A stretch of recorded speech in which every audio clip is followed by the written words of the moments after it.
S dictation की गति है 70 शब्द प्रति मिनट। डिक्टेशन स्टार्ट होगा 5 सेकंड बाद।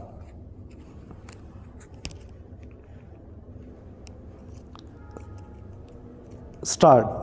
अभियोजन मामले के संक्षेप में तथ्य इस प्रकार से है कि परिवादी एवं अभियुक्तगण एक ही गांव के निवासी हैं। गांव की समाद भूमि को व खेतों में जाने वाले रास्ते पर अभियुक्तगण ने रास्ते की जगह को रोकते हुए तारबंदी कर रखी है। परिवादी ने व अन्य गांव वालों ने इस रास्ते के अतिक्रमण को हटाने के लिए उच्चाधिकारियों को शिकायत की थी।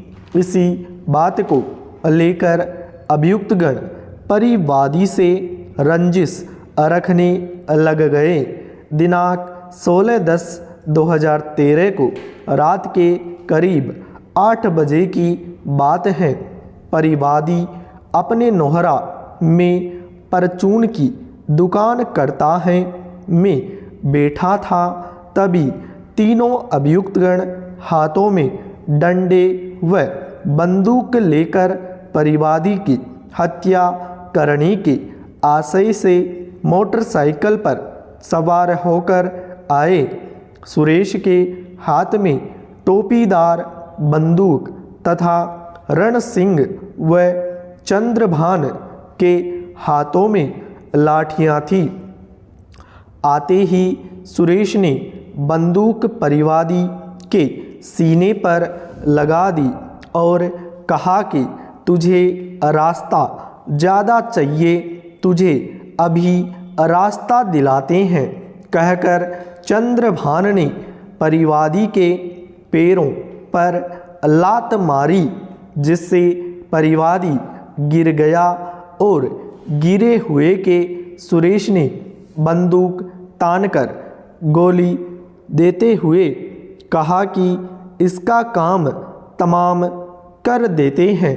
गिरे हुए के दोनों अभियुक्तगण ने लाठियों से मारपीट की। मार दिया का हल्ला सुनकर परिवादी के नोहरा पड़ोसी लीलाधर पुत्र नथुराम भागमल व सतवीर आ गए, जिन्होंने बीच बचाव कर परिवादी को छुड़ाया। परिवादी धारा 156(3) CRPC में वास्ते दर्ज कर मुकदमा अनुसंधान हेतु पुलिस थाना भिरानी में भिजवाए। उक्त लिखित रिपोर्ट के तथ्यों के आधार पर प्रथम सूचना रिपोर्ट संख्या 547/2013 पुलिस थाना सेवाड़ी में दर्ज कर बाद अनुसंधान अंतिम प्रतिवेदन अदम वकू झूठ में पेश किया गया, जिस पर परिवादी बलवान ने निगरानी याचिका पेश की तथा गवाह बलवान लीलाधर भागमल के 200 दंड प्रक्रिया संहिता के बयान लेखबद्ध किए तथा बहस प्रसंज्ञान सुनकर अभियुक्त सुरेश, रण सिंह व चंद्रभान के विरुद्ध धारा 452, 341, 323 से पठित धारा 34 भारतीय दंड संहिता में प्रसंज्ञान लिया।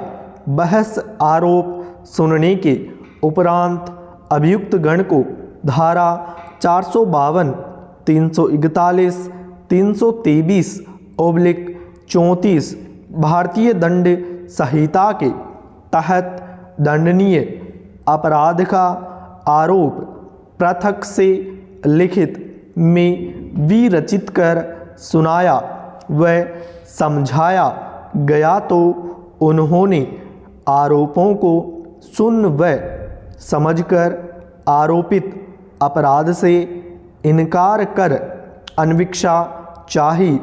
इस स्टेज पर परिवादी बलवान द्वारा लोक अदालत की भावना से प्रेरित होकर अभियुक्तगण के साथ धारा 341, 323/34 भारतीय दंड संहिता के तहत दंडनीय अपराध बाबत राजीनामा पेश किया गया, जो बाद जांच पृथक से तस्दीक किया गया।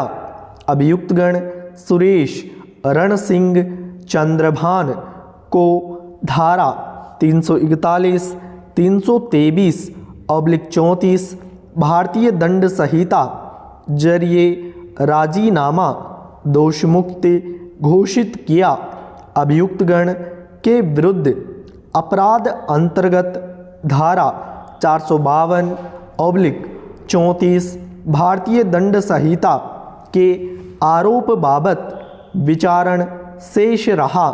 अभियोजन पक्ष के द्वारा अभियुक्तगण के विरुद्ध शेष आरोप बाबत गवाह PW1 Balwan Singh, PW2 Leeladhar, PW3 Bhagmal को साक्ष्य में परीक्षित करवाया गया व दस्तावेजी साक्ष्य में परिवाद प्रदर्श P1, नक्शा मौका प्रदर्श P2 को प्रदर्शित करवाया गया। इस प्रकार अभियोजन पक्ष द्वारा परीक्षित समस्त साक्षीगण परीक्षित हो जाने से राजीनामा का तथ्य व सारभूत साक्ष्य पत्रावली पर आ जाने से अभियोजन साक्ष्य समाप्त की गई। अभियुक्तगण के बयान मुलजिम अंतर्गत धारा 313 दंड प्रक्रिया संहिता लिए गए साक्ष्य सफाई पेश करना चाहा।